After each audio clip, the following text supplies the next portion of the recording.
if we don't have a good game tonight, we're not going to have a good game. That's the way I feel. Because Ohio State wins big, I think. I'm willing to bet good money that one of these two games, if not both, are going to be really good. I hope so. I think they're going to be really good. Now, I say really good, really close. Like, it could be a sloppy, low-scoring game that's close. Fine. That's fine.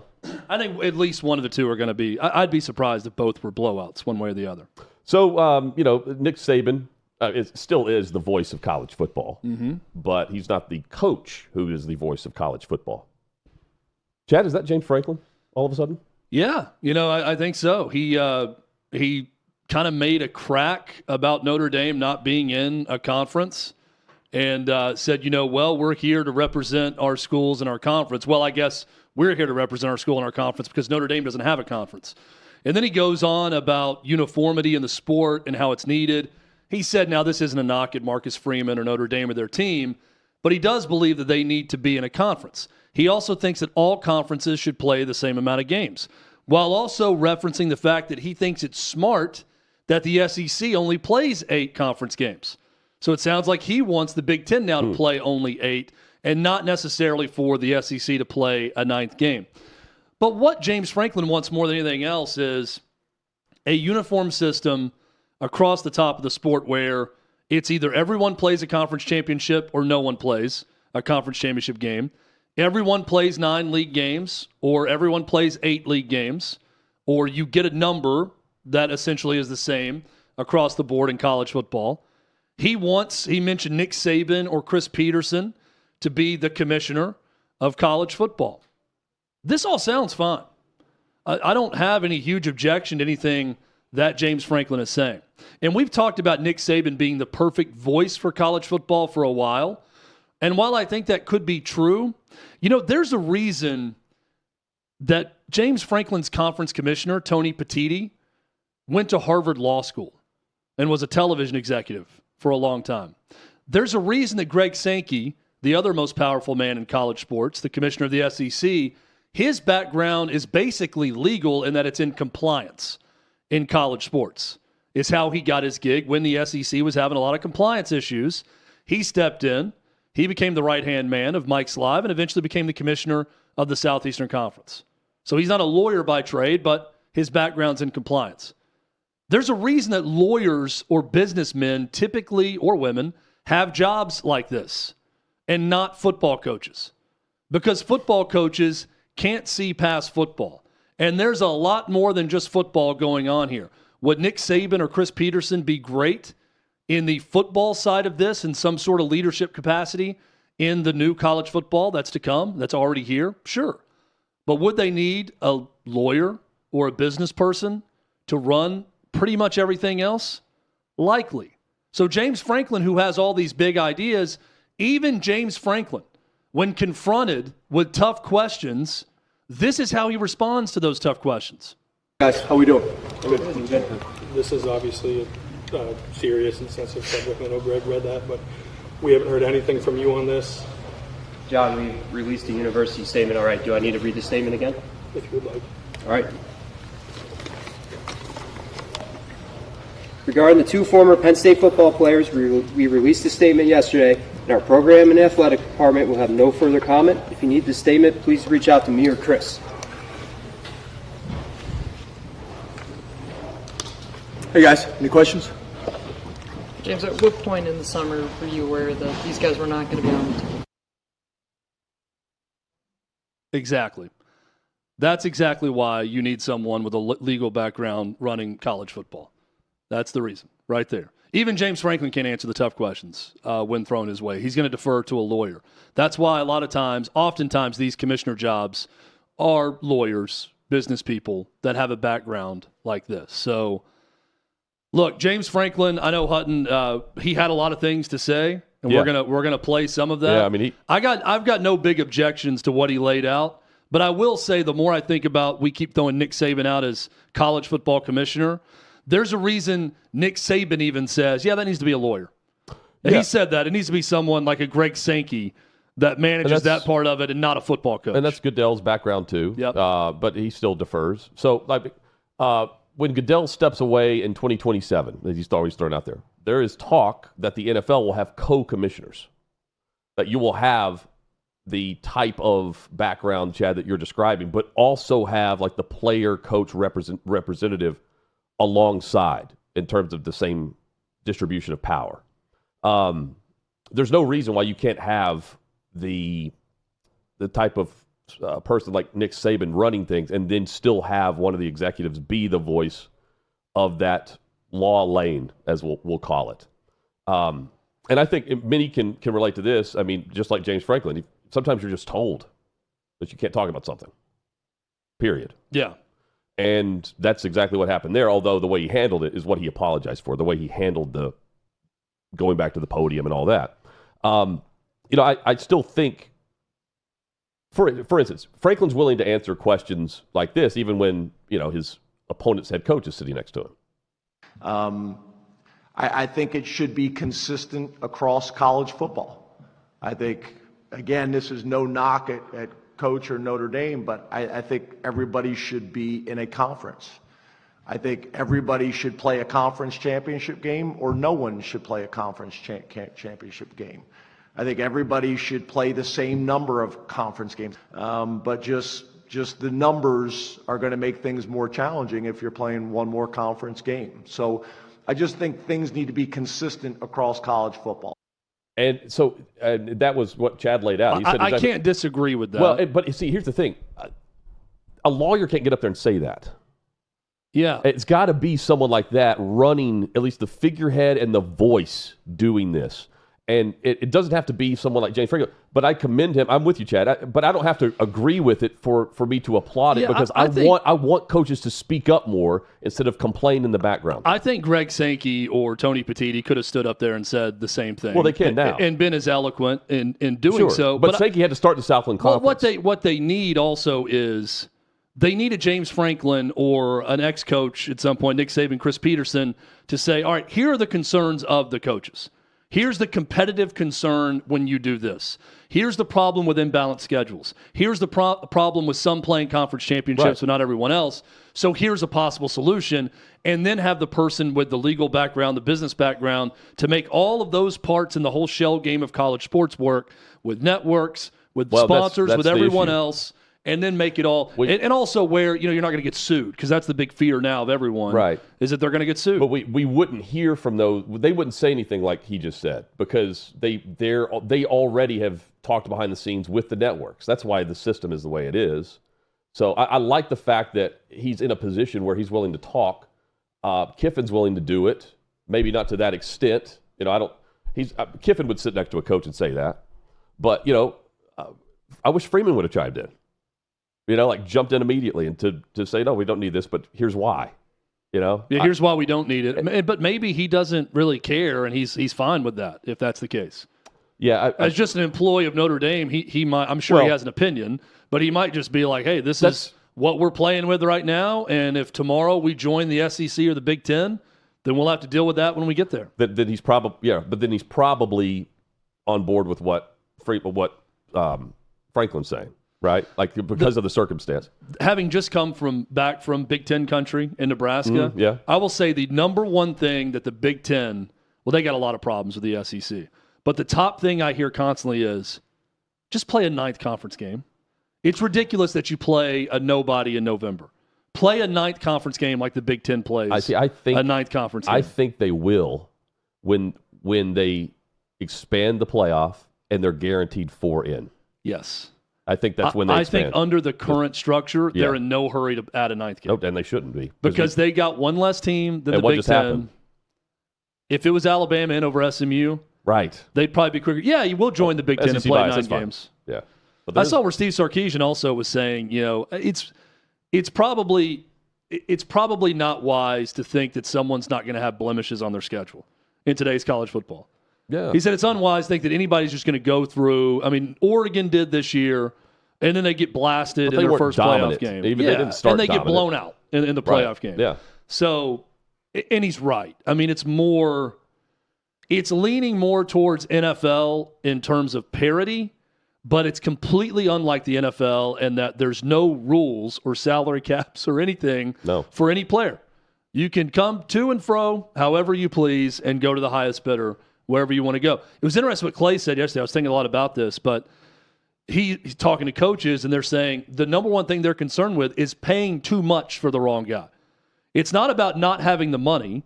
It's not about not being able to pay for someone. Their concern is when you overpay for someone, what happens and how that can be detrimental to a locker room. Oh. And then a lot of these guys at the transfer portal, I mean, think about the amount of players that they had to renegotiate their NIL deal in reverse.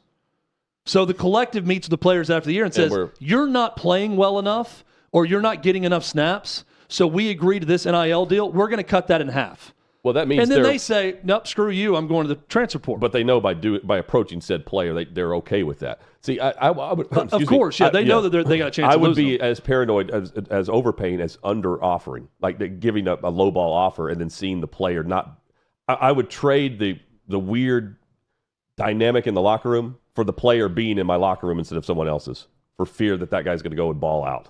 I think you just got to look at where guys are transferring from your program. Right, like what's going on at Alabama right now? Okay, they've lost 24, 25 guys in the portal. Lost several last year, too. I think. Now, not all of those guys are going to like programs.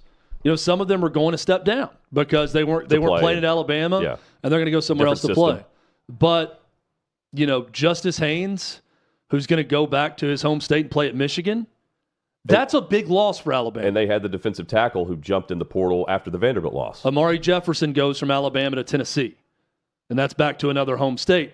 But point being, when they're going to your direct competition that you would consider a competitor, then either something's wrong with the coaching staff program or you're not paying the right amount of money. That's where you start to raise an eyebrow when that happens. Now, when someone transfers from Ohio State and ends up at Toledo, you don't bat an eye at it. Because that's why they offered a lower That was a business price the decision next by season. Ohio State at that point. Do you think Franklin and Freeman passed the flu to one another? Possibly. Are we going to go back to masks? No. Are we going to have our first mask game since absolutely 2020? Not. The headlines within the first few sentences of the report that both teams or both locker rooms dealing with the flu or symptoms of that.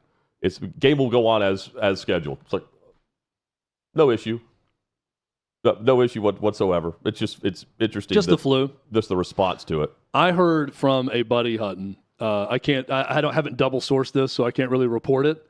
But I did hear from someone in the medical community, so I can't out this person because it's probably a broken confidentiality agreement of some sort. That the entire Tennessee offense, and it's certainly all the offensive linemen, had the flu the entire week of the Ohio State game and did not practice. Wow. To which I responded, I said, yeah, I would have said that too. I would have told that to me also, or I would have used that excuse as well. But I also immediately thought, and the whole offensive line went shirtless in warm-ups after having the flu all week? Yeah. With the chills? Geniuses. And got made fun of by Pat McAfee for their bodies after apparently having the flu all week was partially the way their bodies looked the way they did, I guess. And then going shirtless in, 18-degree weather? I would be praising those dudes to look that way and then play the way they play. I mean, those guys are athletes. Well, to compete the way I can't even do that. If they had the flu, kudos to Josh Heupel for not mentioning a word of it and not using it as an excuse. Why didn't Heupel go shirtless? No one did. I don't think that'd be good for recruiting. There are certain things that'd be good for recruiting. I don't think the Brian Kelly hype video, slow motion, going in a circle, dancing, was good for his recruiting. Yeah, that's fair. I don't think Josh Heupel shirtless would be great for recruiting. This is not everyone's just reading this and it's just not even registering. It would have years ago, a handful of years ago, 2020. Notre Dame, this is the headline at CBS. Notre Dame official, team dealing with virus or flu, quote unquote, virus or flu. The very next two words, quote unquote, no impact expected in college football playoff semifinal. This is where we are with pharmaceuticals today. That's what I hear. Like you no can have impact. Full-on flu, and it's gonna have no impact on the play. No, we're gonna juice these guys up with so many vitamins, so many different types of drugs that you would not even know that a trace of the flu was in their system all week. I love the fact that there's just thank God there's no mention even on the far left side of this where it's like they can't play, they must not play. Their health, their lives are on the line. Quote unquote, it will have no impact on the game. Bo Collins was impacted in the Sugar Bowl, but still played. It was on the men during the game. Thank you. There's not another strain. I mean, impressive work that they're completely impervious to any type of flu-like symptoms. Thank goodness. Good job, Notre Dame. Mickey Mantle used to have, it was like a doctor to the stars that gave, I don't know if you ever read about this or heard about it, but he had a guy who would give him a shot, like once a week. Wonder what that was. When he was in New York, no clue. Probably ketamine, Special K. He'd come up and give him a shot, and it got infected. In the movie 61, that was on Netflix, he had a huge deal where he had a bad injury because it was an infection from this doctor to the stars that would come and shoot him up with something once a week. But to this day, I still do wonder, like Mickey Mantle played at such a high level, and the dude barely slept. He drank all night. He womanized until the early morning hours every night in New York, and somehow played like day-night doubleheaders, back-to-back games, mostly day games, all the time. And all I can come up with is whatever this special doctor to the stars was shooting him up with every day. Uppers and Blue Chew. Something that gave him an infection also, but maybe the womanizing did. That too, yeah. Could have. The infection was actually syphilis. The shot was actually for the syphilis, but it just gave him an infection. So we mentioned the transfer portal and the craziness there. Will we see a coach on the move? So Deion Sanders has said for the last couple of years, I believe right when he got to Colorado, he was asked about the NFL. Like, is he on the path to get to the league? And he said he didn't want to coach players in the NFL because it was all about the money. And it's hard to get the locker room to buy in the way he wants the college football players to buy in. He was coaching his sons, and he's never coached a football game without coaching his sons. He was on Good Morning America and was asked about it earlier Thursday and had this to say. But is there a chance that you could head to the NFL? I know where you're going. you try to go viral, right? Yeah. If I respond, you know we're going viral, right? I know, right? You know what? The only way I would consider is to coach my son. Not son. No. Sons. Okay. I think we're going to go viral with that. Yeah. So that's not a no. Well, I love Colorado. Now, I love my Buffaloes. I love everything that we're building. I love everything that we're doing, and I love Boulder, Colorado. I do. Yeah, and so he starts out by saying, if I respond to this, we're going viral. And then he responds to it. First time I've heard him say that. And there's been speculation that he wants to coach. Would he coach Shador and how monitoring everything? So you would have to set it up the way he wants to set it up, and you need to trade for the number one pick, or Shador goes to the Titans and you fire Brian Callahan.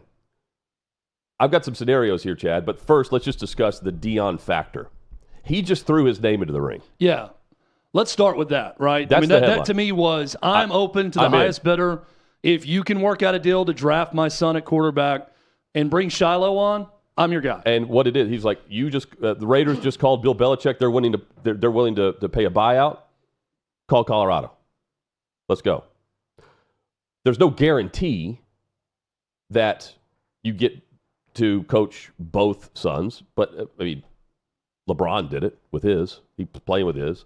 Deion would coach Shador. And how does he make that happen? He just says, well, I'm going to coach him, and the only team that he's going to play for is, as the father, is the team I'm coaching. And the only team that would be able to trade and get a legitimate deal done for the rookie season would be Las Vegas. So that would be the team that the Titans would trade with. Because if the Titans draft him, he's not going to play. That's basically how you would frame it. Or you draft him, then you trade the player, which is what happened with the Chargers and Giants when Eli Manning was in the draft. That's the top team that everyone's going to link, because Tom Telesco, the general manager, former general manager now of the Raiders, fired on Thursday, days after they fired Antonio Pierce. I think the reason why he hasn't done this yet, Deion, is out of respect for Antonio Pierce. He was at a seminar or a podcast or something. This was back in December. And he was on and looked at Antonio Pierce and goes, hey, make sure to go draft my boys. Go get more or less. Go get Shador.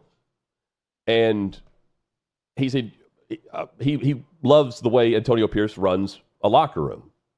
Well, he's not going to publicly say, "Yeah, I'll coach my sons and I'll coach in Vegas," because it's clear that they want Shador in Vegas. But he's not going to say that publicly if he has respect for the job that Antonio Pierce is doing. But once Pierce is out the door, he's on Good Morning America. Just so happens it's the same day that the organization fires their general manager, and they're off and running. His hat's in the ring immediately. We've been all over this throughout, by the way. This has been something that's been discussed on this show for a long time. I brought this to the table just based on the tweets, the posts that Shador would make. Anytime the Raiders lost in 2024, he would post, "Thank you, God," in all caps. I mean, it's clockwork. Waiting for the loss. And unfortunately for the Sanders family, the Raiders won towards the end of the season, and they fell to the 6th overall selection. So you have to give up a haul to make that move.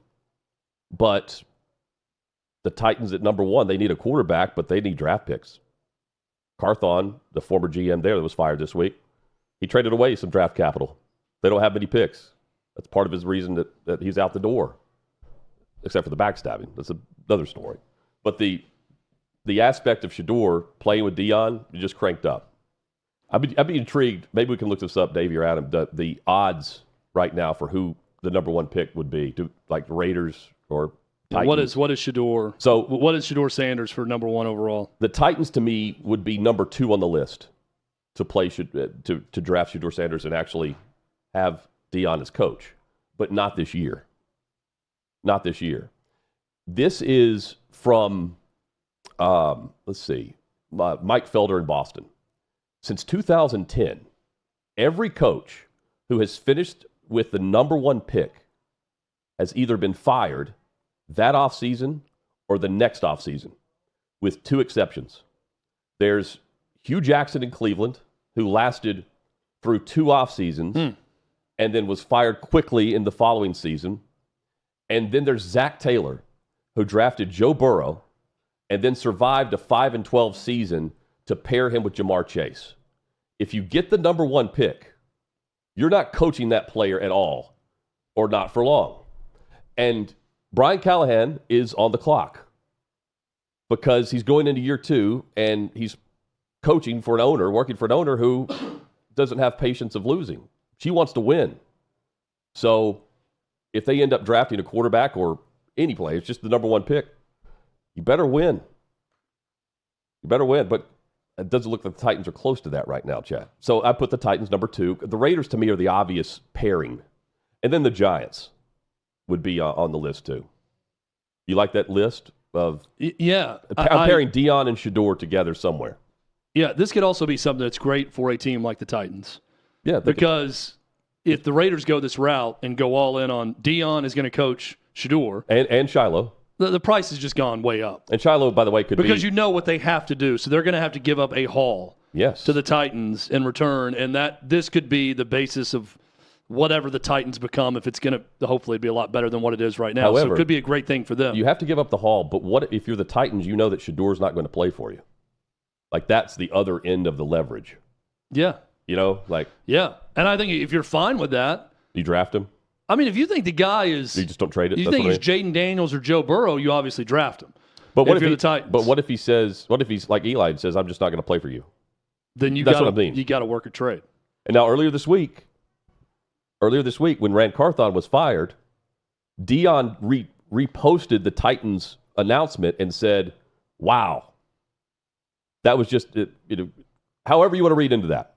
You can just be surprised because he's, the only one guy was out in Tennessee.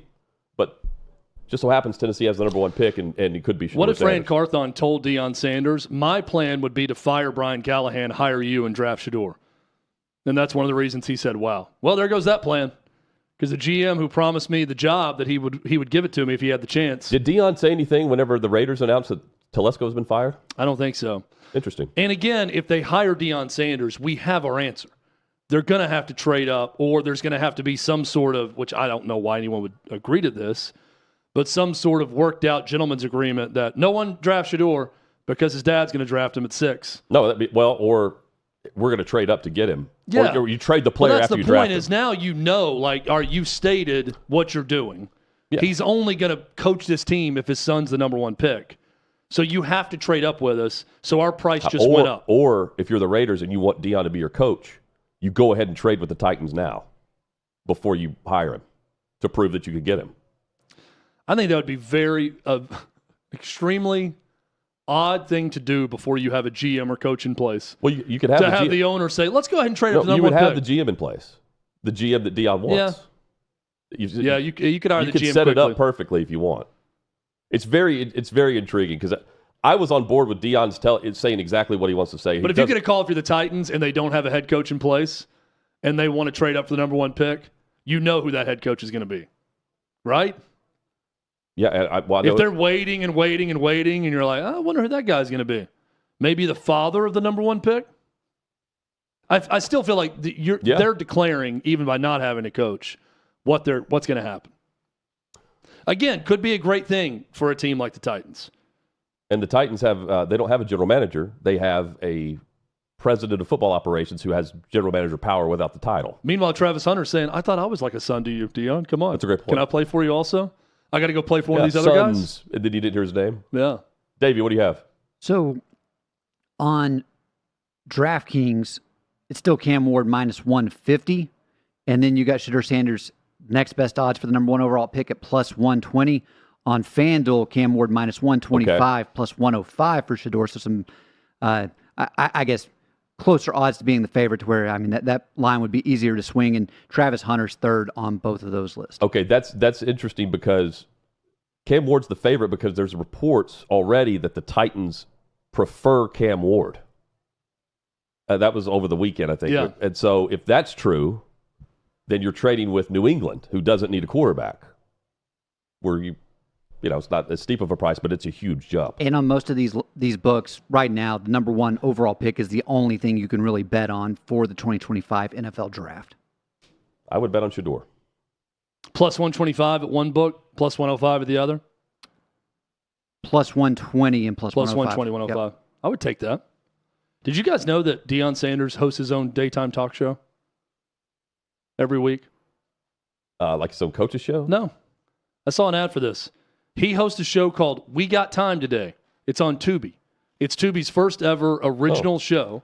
Fox-owned company, ad-supported streamer, Tubi. So he's like Doug Tubi, Gottlieb. by the way, has tons of great movies. Like you can go on there and their movie catalog is incredible. On. It's just you got to sit through some ads, not many. Let's get prime but you got to sit through a few ads. There it is. Yeah, We Got Time Today with is that Rosie Diaz? Rosie. She's a former Entertainment Tonight host. Da-da-da-da-da-da. Yeah, it's a once-a-week show. I saw this, and it looks, first off, just this picture makes me think about the fake daytime talk show that Tom Brady's on in that Hertz commercial. Yes. You know what I'm talking about, or whatever the rental car place is, whatever the commercial is. I'm bad about knowing the company, but I can tell you the commercial. This looks like you're right, it does look like a commercial. It looks like the fake one he's on when the crowd is gasping and everything he says. We got time today. I almost, Hutton, this morning, because I saw this advertised, watched an episode just for show research so I could come back and review it to see how it went. And here he is with Ice Cube. Look at this. Getting all the good guests. Look at that jacket. Can I pull off a jacket like that, Hutton? Okay, Chad. Just be honest. If I showed up in a jacket like what Coach Prime's wearing right now, you could pull what would the reaction in the studio be? Oh, look at Chad. Does Tennessee basketball have a game tonight? I think someone would take the Mandarin orange moonshine I'm looking at right now and pour it on the top of my head if I wore that orange jacket. Is she wearing pants? That's a good question. It's part of her contract. Pants optional. No pants. We got time today. We'll hire you, but you have to have pantless outfits at all times. She's wearing some Docs, it looks like. Or not Docs, Doc Martens. Oh, No, Chucks, Chuck Taylor. I'm getting my shoe guys mixed up.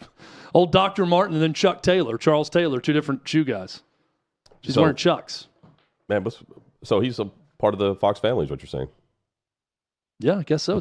Fox owns Tubi. Awesome. I think it's the other. No, this Fox owns Tubi. I get the Foxes confused at times. Yeah. Because so many have been sold off. So think about the exposure, just the brand. So we discussed earlier last month, like drafting the brand of Arch Manning. Drafting a Manning. Yeah, I don't think the Titans could handle it.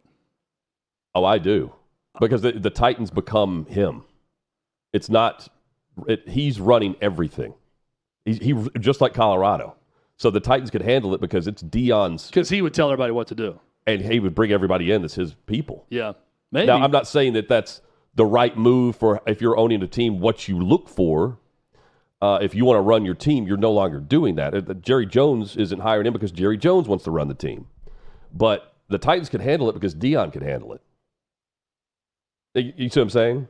Well, he would want to handle it. We got time today. It's going to be live from Broadway. He would want to be given assurances that he does it his way. Also, the Tom Brady. I know Tom Brady and Shador have a past relationship where he's a mentor. He was for a younger guy. He would throwing call with Tom Brady and talking to him. And they're involved in some business together. Yeah, but you hire Deion Sanders, you're hiring the guy who's running the show.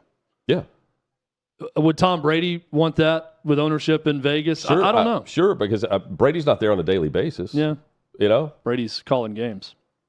He's out trying to date Kim Kardashian.